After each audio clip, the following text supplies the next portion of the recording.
अस्सलाम वालेकुम वरहमतुल्लाहि वबरकातुहू। कैसे हैं आप सब? उम्मीद करती हूँ ठीक होंगे, खैरियत से होंगे। अल्लाह ताला हम सब की दुआएं कबूल फरमाए, हमारी दुआओं पे कुन कह दे, वो मौजज़ात कर दे जिन मौजज़ात के इंतज़ार में हम सब बैठे हुए हैं। आमीन सुम आमीन। आज की वीडियो इस सवाल का जवाब है कि अगर एक ही दुआ बार बार हमारे दिल में आ रही है, उसका ख्याल बार बार हमें आ रहा है, तो आखिर ये किस बात की निशानी है? अक्सर ऐसा होता है कि हमारा दिल किसी चीज की तलब में मुब्तला होकर बार बार अपने रब से उस चीज को हासिल करने की दुआ करता है। कई बार हमें मालूम होता है कि ये चीज ला हासिल है, लेकिन फिर भी हम उसकी दुआ करते चले जाते हैं और हम इस इंतजार में होते हैं कि कब अल्लाह ताला हमारे नसीब में कुन का कलम फेरेगा। लेकिन एक इंसान, हम एक आम से इंसान, आखिर ये बात कैसे जान सकते हैं कि जिस चीज का ख्याल हमें बार बार आ रहा है, जिस चीज का ख्याल हमें बार बार सता रहा है, वो हमारे नसीब में है भी या नहीं? आखिर अल्लाह की तरफ से हमें क्या इशारा मिल रहा है?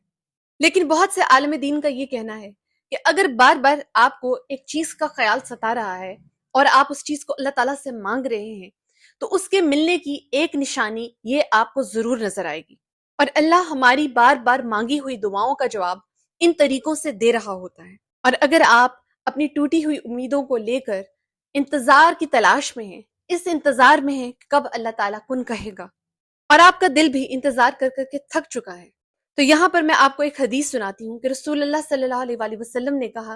कि अगर तुम में से कोई शख्स दुआ करे तो कतियत के साथ इसरार करते हुए दुआ करे, और ये ना कहे कि ए अल्लाह, अगर तू चाहे तो मुझे ये चीज दे दे, क्योंकि अल्लाह को मजबूर करने वाली कोई चीज नहीं है।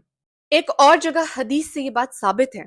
कि इंसान की दुआ उस वक्त तक कबूल होती रहती है जब तक वो जल्दी नहीं मचाता। तो पूछा गया कि अल्लाह के रसूल सल्लल्लाहु अलैहि वसल्लम, जल्दी मचाने से क्या मुराद है? तो आप सल्लल्लाहु अलैहि वसल्लम ने फरमाया कि वो शख्स ये कहने लगे कि मैंने बहुत ज्यादा दुआएं मांगी, लेकिन अल्लाह मेरी दुआ कबूल नहीं फरमाता। और अगर देखा जाए तो हम में से बहुत से लोग ये बात कहते हैं,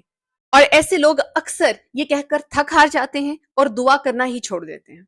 लेकिन याद रखिए कि हम इंसानों की नजर बहुत महदूद है, और हम अक्सर इस छोटी सी दुनिया को देखकर बड़ी गलत फहमियों में मुब्तला हो जाते हैं। हम ये समझने लगते हैं कि शायद हम अपने जोरे बाजू जैसे चाहें अपने मसाइल हल कर सकते हैं। लेकिन जब हमारी सारी कोशिशें उल्टी पड़ने लगती हैं और हमें इस बात का अंदाजा होता है कि अब हमें अल्लाह ताला की तलाश है, हमें अल्लाह ताला की जरूरत है, तब हम अल्लाह ताला की तरफ मुड़ते हैं।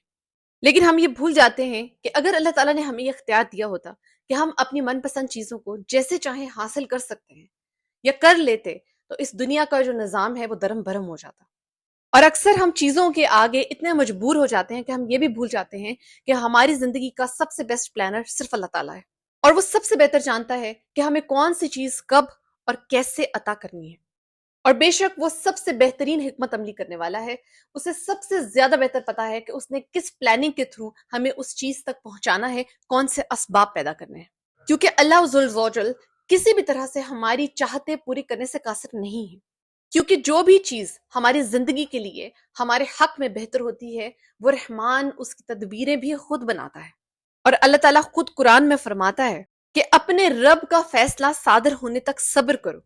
और मछली वाले यूनुस की तरह ना हो जाओ कि जब उसने अपने रब को पुकारा तो वो गम से निढाल था। और याद रखें कि अगर आप चाहते हैं कि आप जो चीज बार बार मांग रहे हैं वो आपको हासिल हो जाए, तो इस बात पर अपना यकीन ले आइए, ईमान ले आइए कि अल्लाह का कुन तब आता है जब आप अल्लाह से उसकी मनपसंद चीज को हासिल करने के लिए उसको मनपसंद अंदाज में मनाते हैं। और ऐसी बहुत सी दुआएं हैं जो मैंने अपनी वीडियोस में बताई हैं कि किन कलिमात के जरिए आप अल्लाह ताला से दुआ कर सकते हैं। और अल्लाह को मनाने का एक सबसे बेस्ट अंदाज ये भी है कि जब आपके आगे हर रास्ते पर आपको अंधेरा नजर आ रहा है, लेकिन आपका दिल बहुत इत्मीनान के साथ उस अंधेरे रास्ते पर भी अल्लाह की रोशनी की उम्मीद रखना हो,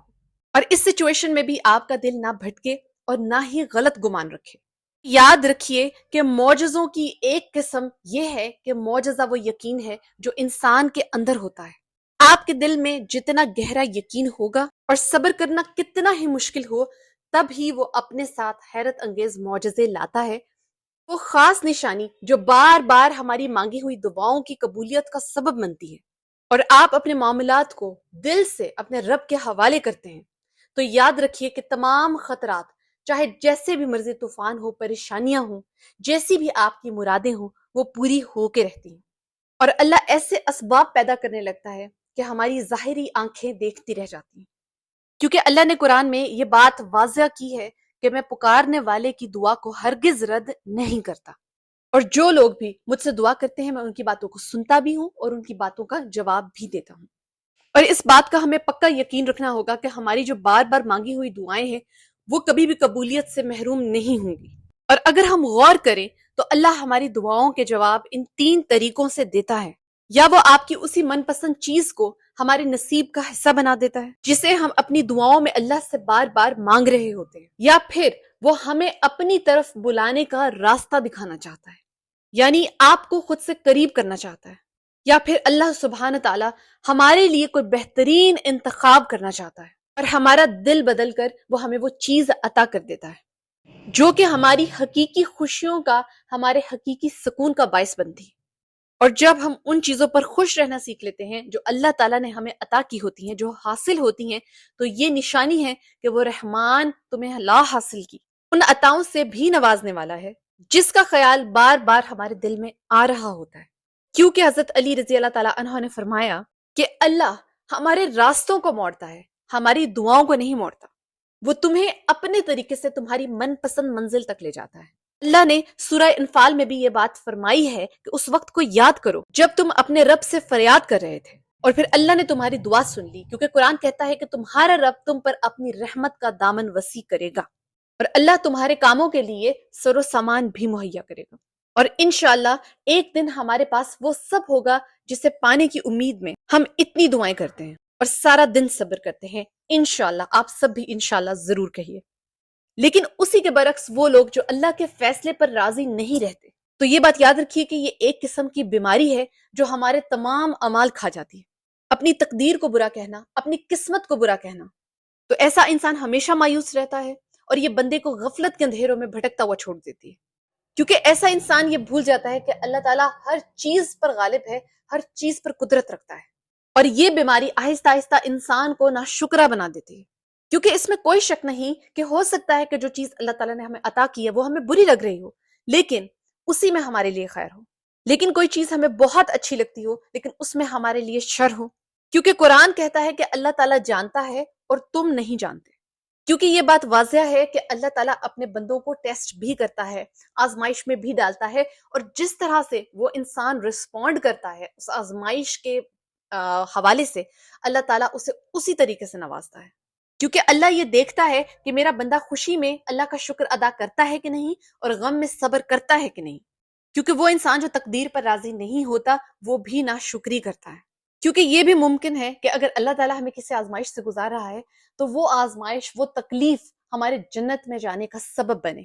تو اسی طرح یہ بھی ہو سکتا ہے کہ وہ چیز جو ہم رو رو کے اللہ سے مانگ رہے ہیں لیکن وہ ہمارے حق میں بہتر نہیں ہے اور اللہ تعالیٰ ہمیں وہ نہیں دے رہا، تو اس کا یہ مطلب ہے کہ ہو سکتا ہے وہ چیز ہمارے جہنم میں جانے کا سبب بن رہی ہو۔ اور اللہ 70 ماؤں سے زیادہ اپنے بندے سے محبت کرتا ہے، ہم سے محبت کرتا ہے، تو ایسا ممکن نہیں ہے کہ اگر ایک بچہ اپنی ماں سے رو رو کر آگ مانگے یا کوئی نقصان دہ چیز مانگے تو اس کی ماں اسے صرف اس لیے دے دے کہ وہ اپنے بچے سے محبت کرتی ہے اور اسے روتا نہیں دیکھ سکتی۔ ان باتوں پر ضرور غور کریں۔ جزاک اللہ۔